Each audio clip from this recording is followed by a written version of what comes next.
Good evening, everybody. It's your favorite aspiring classicist here, a wandering author, reminding you that we are all the authors of our own lives. As always, my message remains the same: spend less, live more, earn your freedom with frugality.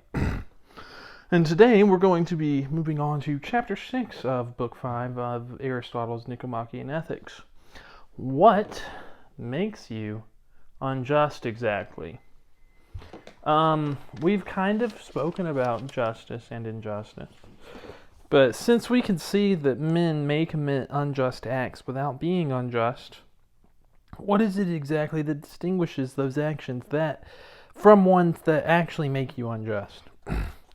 And so here's where Aristotle opens the chapter. Or shall we rather say that the distinction does not lie in the quality of the act? And he gives a pretty cool example.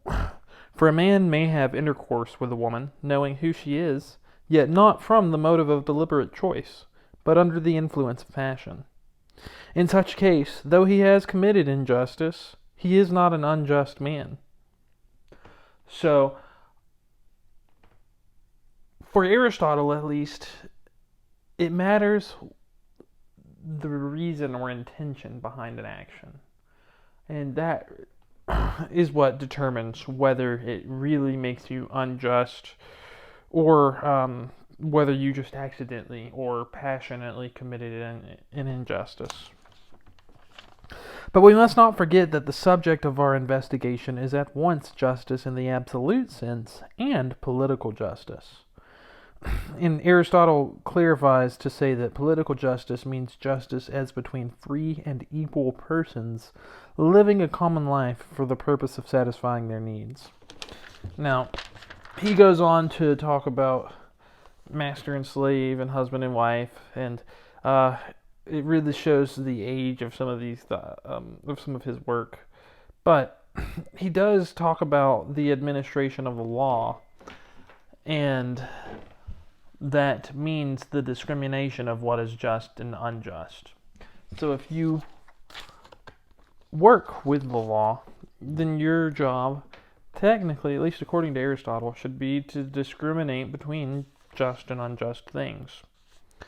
And I like this one. He kind of clarifies what it means, what exactly to act unjustly means. So to act unjustly, meaning to assign oneself too large a share of the things generally good and too small a share of things generally evil.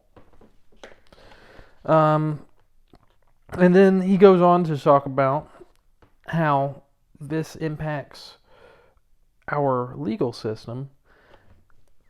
That is why we do not permit a man to rule, but the law. Because a man rules in his own interest and becomes a tyrant, but the function of a ruler is to be the guardian of justice, and if of justice, then of equality. 565. And he goes on to say, a just ruler makes nothing out of his office, for he does not allot to himself a larger share of the things generally good, unless it be proportionate to his merits, so that he labors for other, which accounts for the fact, saying mentioned above, that justice is the good of others. So, again, for Aristotle, justice is the good of others. And then, in regards to good rulers that are not taking advantage of their office, he talks and says, consequently, some recompense has to be given him in the shape of honor and dignity. It is those who such rewards do not satisfy who make themselves tyrants.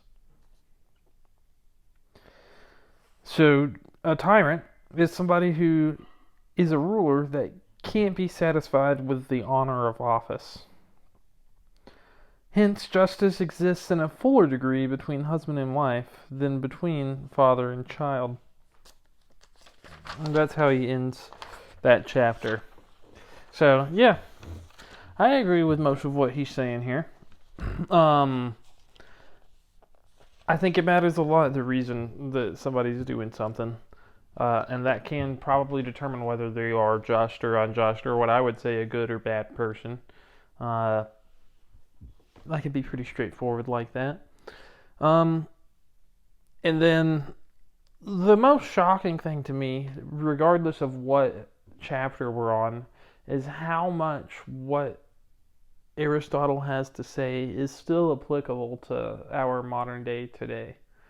Um, Human nature hasn't changed much, even over the last several thousand years.